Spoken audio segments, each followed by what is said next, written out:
Sa panahon ng mabilis na impormasyon at kaliwat kanang balita, kailangan mo ng isang channel na mapagkakatiwalaan, diretsyo at para sa bayan. Ito ang Balitang Pambansa, ang iyong bagong tahanan ng mainit na issue, tunay na impormasyon at mga balitang hindi mo dapat palampasin. Mula sa mga trending na kaganapan sa social media hanggang sa mga seryosong isyong pambansa. Bantay kami sa bawat sulok ng bansa para sa iyo.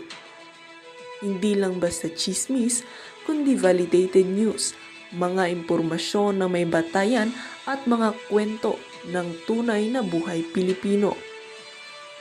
At kung gusto mong laging nauuna sa kaalaman, huwag kalimutang mag-like, mag-share at higit sa lahat, mag-subscribe. Dahil sa Balitang Pambansa, balita mo, boses mo, bayan natin ito.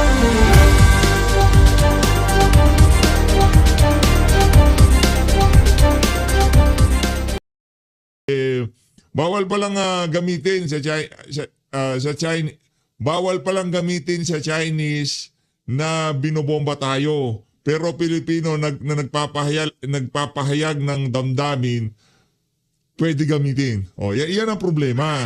Diba? Nati-checkmate sila dun sa mga simpleng banat nitong si Senator Robin Padilla. Diba?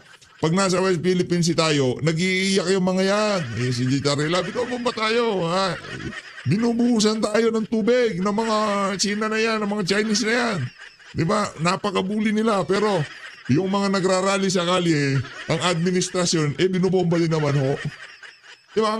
Ang labo ng lohika, simple lang naman kasi yan. Ang laki ng pondo ng Coast Guard, ang laki ng pondong ibinibigay sa kanila taon-taon. Bakit hindi sila bumili ng malakas na pambomba ng tubig kagaya ng ginagamit ng mga China?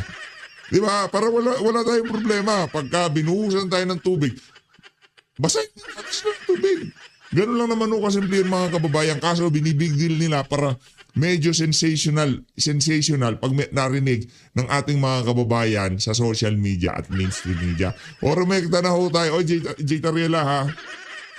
Simple lang yan. Pagka nang bastos ka, ang babalik sa'yo, pambabastos din. Pag rumispeto ka, ang babalik sa'yo, re-respetuhin ka din. Kaya, kung binastos nitong si J. Tariela yung kinikilalang pinuno ng bansa na yan, kung bastusin tayo pabalik, huwag tayong mag-iiyak na magdedeklara tayo ng personal. Ito talaga si Tuta Soto. Pinagtatawanan na lang ho siya sa social media. Ito, rumekta ho tayo sa sagutan nitong si Congressman Libiste at nitong si Ping Lacson. Ano ba sabi nitong si Kong Libiste? Yun. Ang Pilipinas ngayon ay nasa ilalim ng de facto martial law. Nako. Hindi man deklarado, pero nararamdaman. Marami ay tahimik dahil sa takot na makasuhan, dahil nakikita na ang mga kritiko ng administrasyon ang mga unang sinasampahan ng kaso habang ang ibang mga kaalyado ay hinahayaan. Dahil dito, ang ibang mga batas ay inaaprubahan ng walang debate at may mga bilyon-bilyon pisong mga budget na hindi kinakwestiyon. Kasama dito ang mga pambayad para sa ibang mga media at social media personalities. Tama nga naman, no? Dinispatch siya itong si Congress Miao, si Congressman Libiste, yung si Eli San Fernando, yung si Congressman Paulo Marcoleta. Hindi kasi hindi sila kasi kalakas ng hagupit nitong dalawa na to eh. Mga walang nga yung mga yung mga inamag na lang dyan sa House of Representatives. Inaano ho nila, dinidispatcha ho nila yung mga batang magbubulgar sa mga kabantutang ginagawa nila. Walang nga talaga itong mga to. At mga troll farms na nagpapalaganap ng fake news at umaatake sa mga kritiko ng administrasyon. Marami yan. Ganito din sa panahon ng martial law ni dating Presidente Ferdinand Marcos Sr. Ngunit maraming mga miyembro ng oposisyon, civil society at ibang sektor ay lumaban sa diktatura. Kahit maraming ikinulong, umalis ng bansa at ginipit ang negosyo, hindi sila sumuko. Ako po ay naniniwala na ang mga nagsasalita ngayon ay magtatagumpay rin laban sa korupsyon katulad ng mga nauna sa atin at ang mga nananatiling tahimik ay maaalala bilang mga kasabwat sa pinakamalaking korupsyon sa kasaysayan ng ating bansa.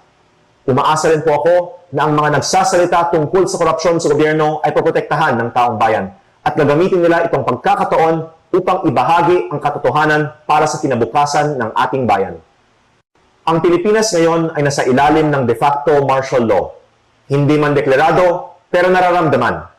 Marami ay tahimik dahil sa takot na makasuhan, dahil nakikita na ang mga kritiko ng administrasyon ang mga unang sinasampahan ng kaso habang ang ibang mga kaalyado ay hinahayaan. Dahil dito, ang ibang mga batas ay inaaprubahan ng Ay, umigot na ho pala. Hindi nakapokus si PA si Plate. Dito na ako sa iyo kay ano. Di ko tayo makapagano ngayon ng madiin kasi ang dami nang gugulo sa atin eh.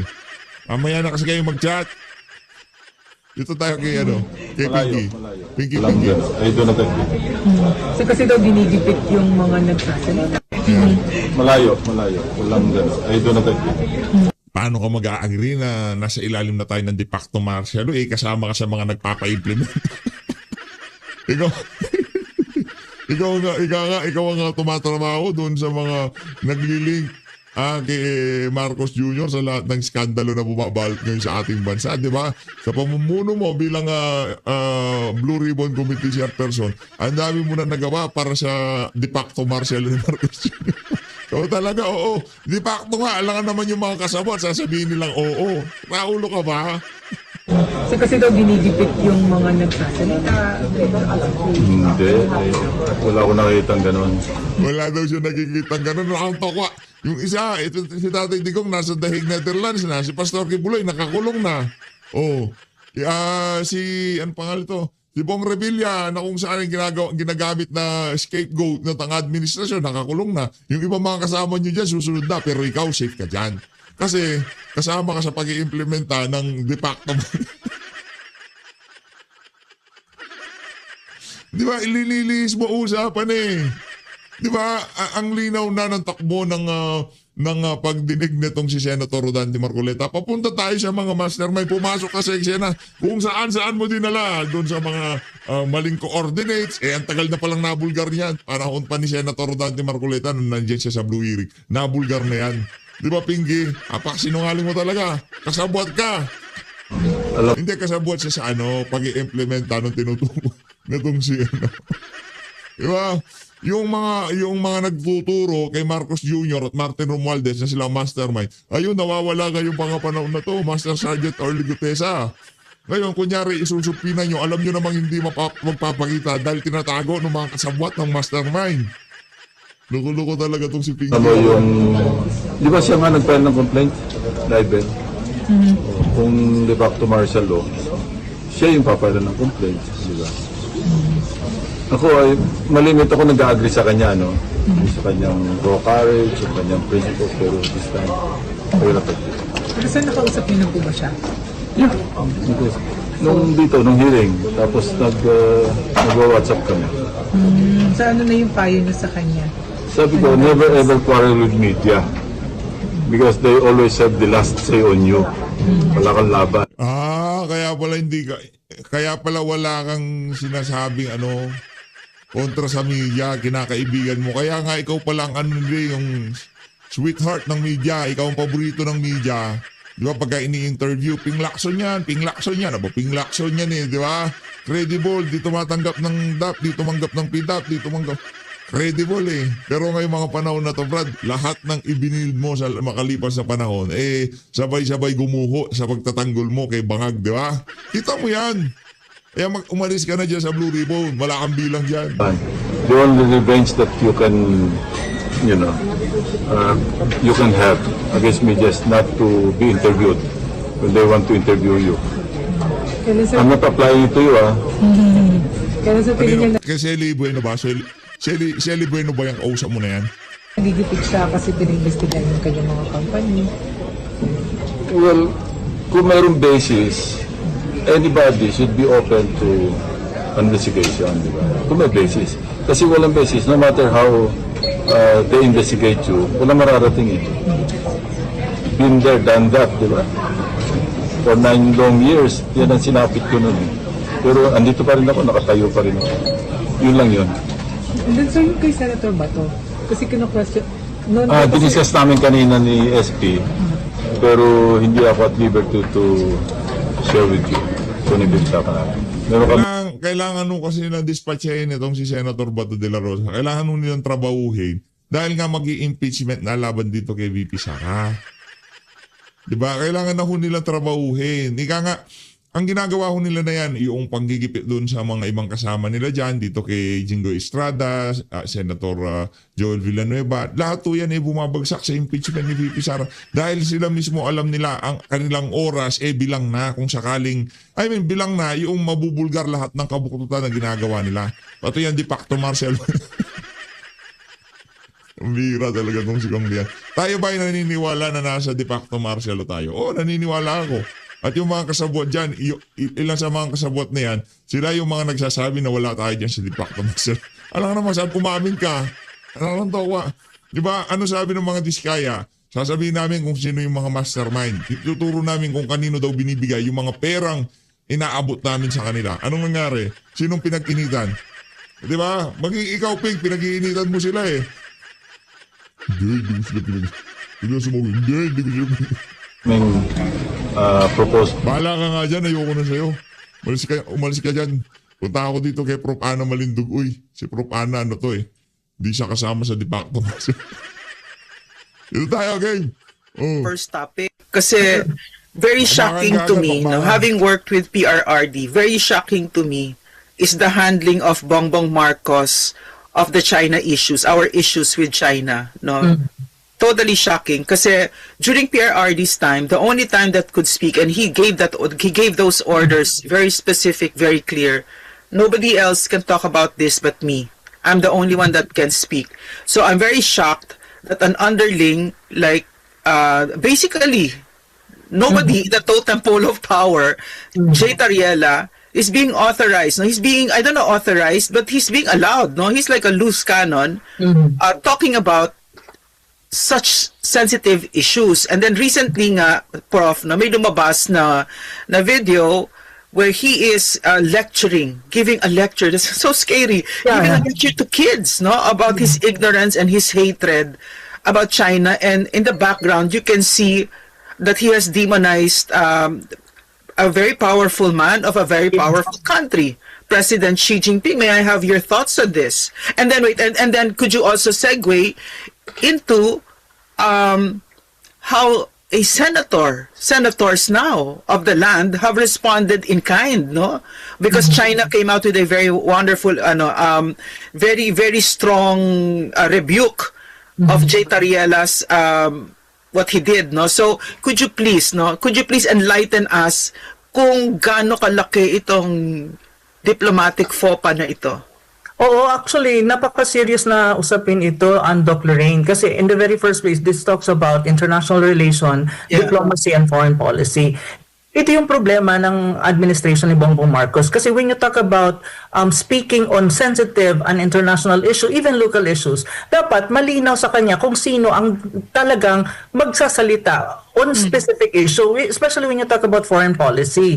Ang alam ko dyan, kasi when you talk about foreign policy, international relation ng Pilipinas with the rest of the world, dapat ang DFA yan, the Department of Foreign Affairs. Ang Department of Foreign Affairs naman, mayroon naman silang tinatawag na spokesperson o may secretary. Or pwede rin naman kasi ang press officer, pero sa lagay ni Auntie Claire, siguro ang DFA na lang when you talk about foreign affairs matter.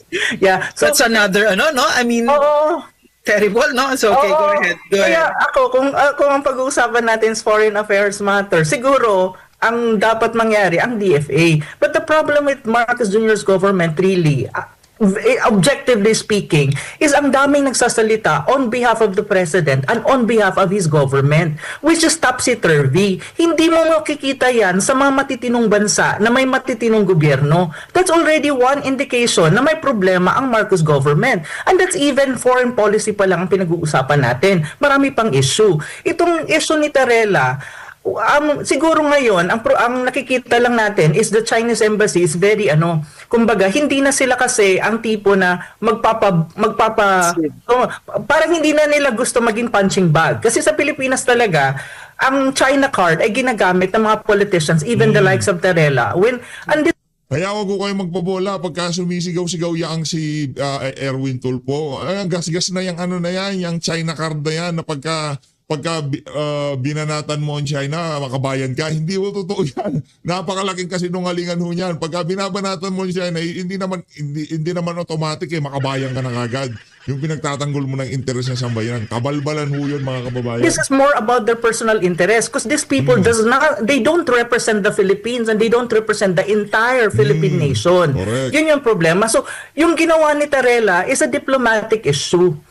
Take note, it's a head of state, a top leader of a powerful and a superpower country. It's not even about being powerful. It's just about basic decency and respect.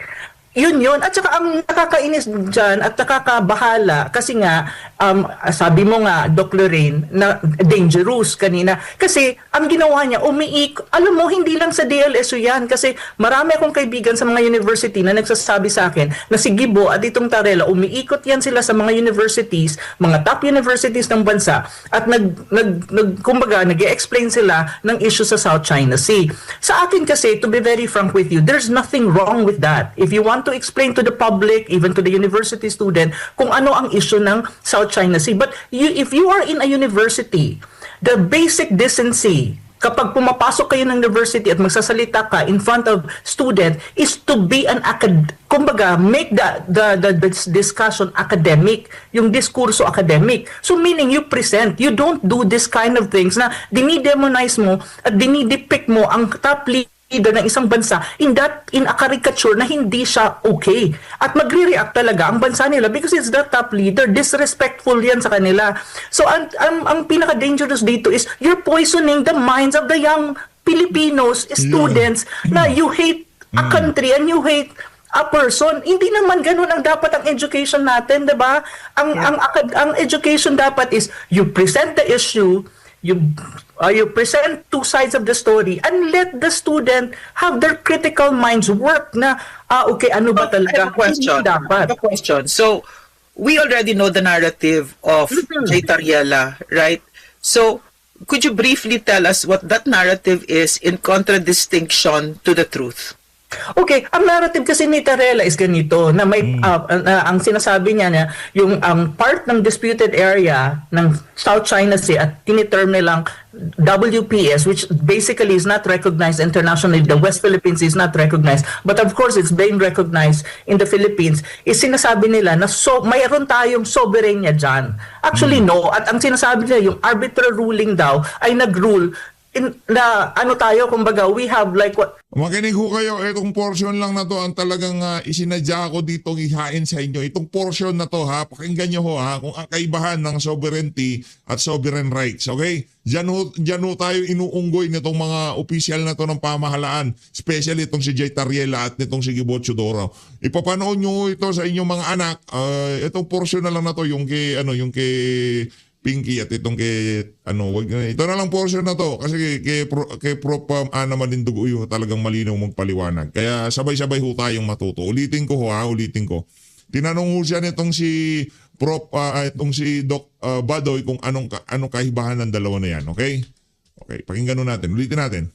Ang sinasabi niya na yung part ng disputed area ng South China Sea at tiniterm nilang WPS, which basically is not recognized internationally. The West Philippines is not recognized, but of course it's being recognized in the Philippines. Is sinasabi nila na mayroon tayong soberenya dyan. Actually no, at ang sinasabi nila yung arbitral ruling daw ay nag-rule na ano tayo, kumbaga, we have like what sovereignty over that area, which is wrong. Because if you really look at the UNCLOS, ang UNCLOS is not the international law or instrument that actually settles or may capacity siya na mag-settle ng tinatawag mong territorial or sovereignty dispute. Hindi yan. Ano lang siya, maritime rights, adjudication, at saka kung anong entitlements ng mga countries. That is the basic function of UNCLOS, the United Nations Law of the Sea. Now, ang propa kasi ni Tarela is para i-adjit ang mga Pilipino is may sovereignty tayo over that area. No, we don't. We have sovereign rights. That's really the truth. But China is contending, ang kanilang claim is territorial. Sa atin kasi maritime entitlements based on UNCLOS. So doon nagkakaroon ng malaking problema sa kumbaga sa narrative na gustong i-present ni Tarela and the likes of Tarela, which is intellectual dishonesty if you really put it that way. Ganito, ang problema kasi ganito. Malinaw yun ha, malinaw When yun. you talk about yung narrative na pinipresent ni Tarela and the likes of him is may baggage of intellectual dishonesty. Kasi ang sinasabi nila na we have sovereignty over that area, disputed area in the South China Sea, which they term as West Philippine Sea, when in fact, the West Philippine Sea term is not even recognized internationally. Hanapin mo sa United Prof, no? In fact, Prof, no, when Bongbong Marcos went to the US and spoke to Trump, di ba, he had a very brief audience with him. He didn't even use the term West Philippine Sea, right? They did that. They used South China Sea, di ba? Yeah. So in other words, yung in other words, yung West Philippine Sea na yan, ginagamit pang agitate ng Pilipino. Ang ginagamit niya yan to kumbaga ng mga officials of government at saka kasi gusto nilang masolidify ang legitimize yung claim ng Philippines dun sa West Philippine Sea, but that is a domestic term.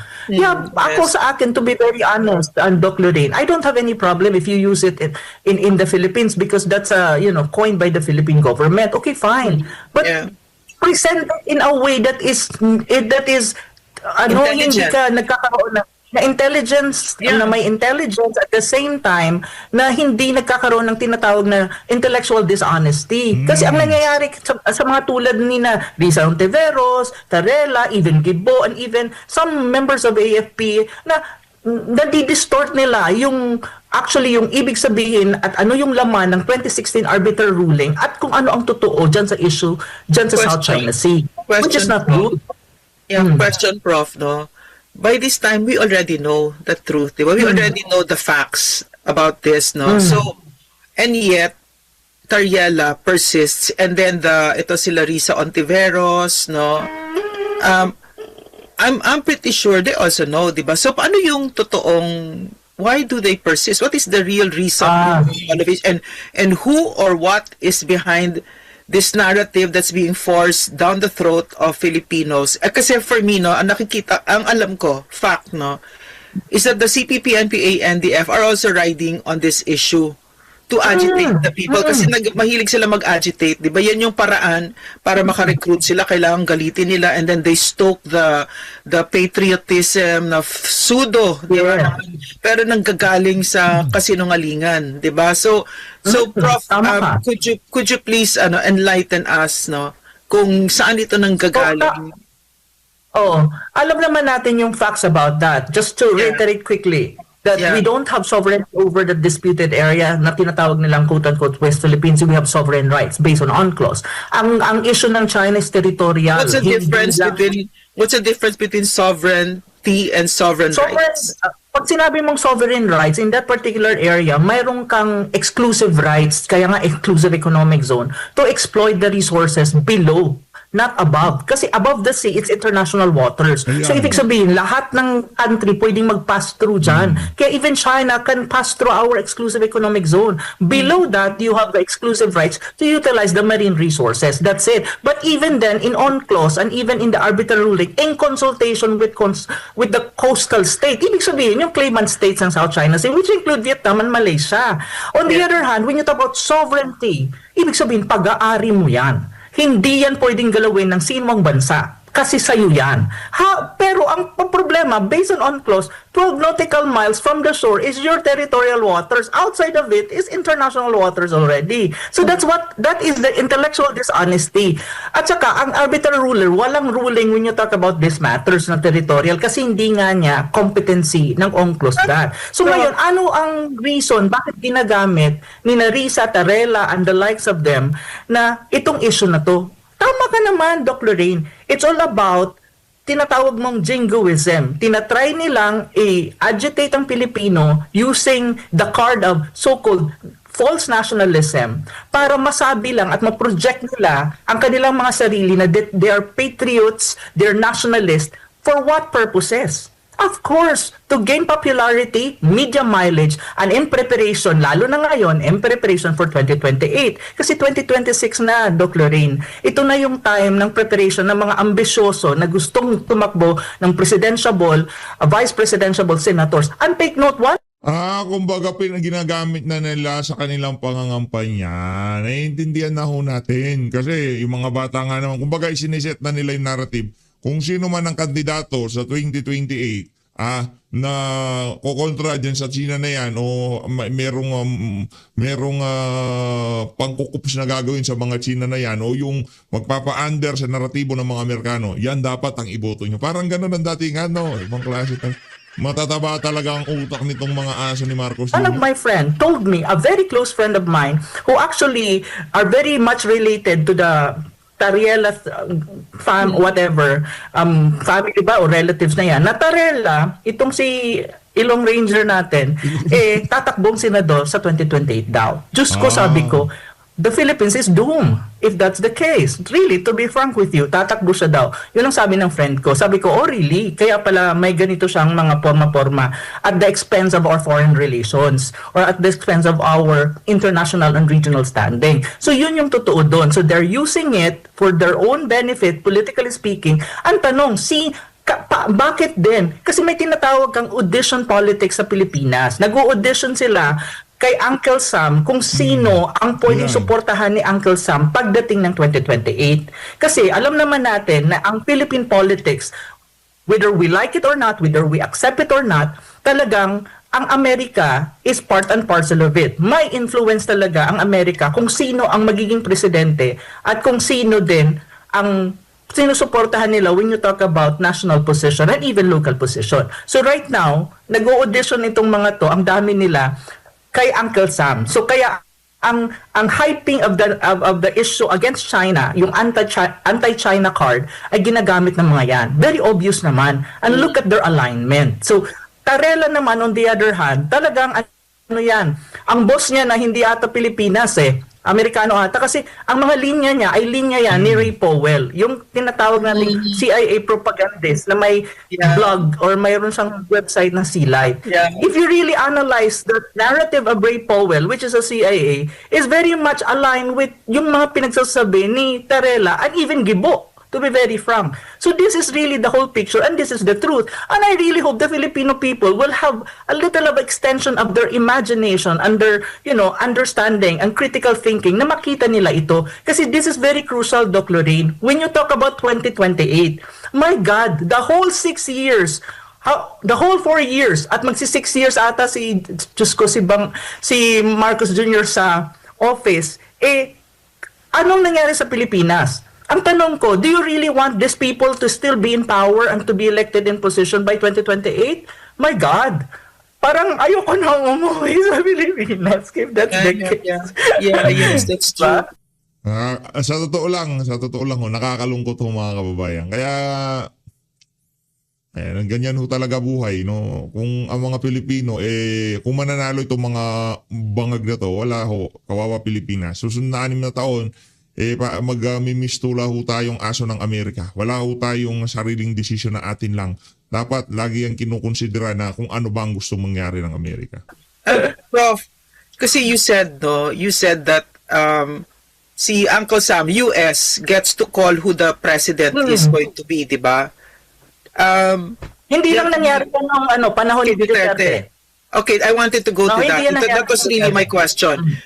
Bakit hindi natuloy? Bakit hindi sila na dyan? Sa panahon ni Duterte ng 2016, ang kandidato talaga nila marami. Lenny was one. I'll be very, very straightforward about this. Lenny was supported by the pro-Americans or Americans for that matter during the 2016. Pero ang problema kasi ng 2016 para sa mga yellow, kasi malakas ang liberal nung time na yon kasi Pinoy yan Ang problema, during Pinoy's time, maraming problema. Corruption, mamasapano, zero diplomatic relation with China because of the Scarpa Zone. Oo, di ba? Ang dami.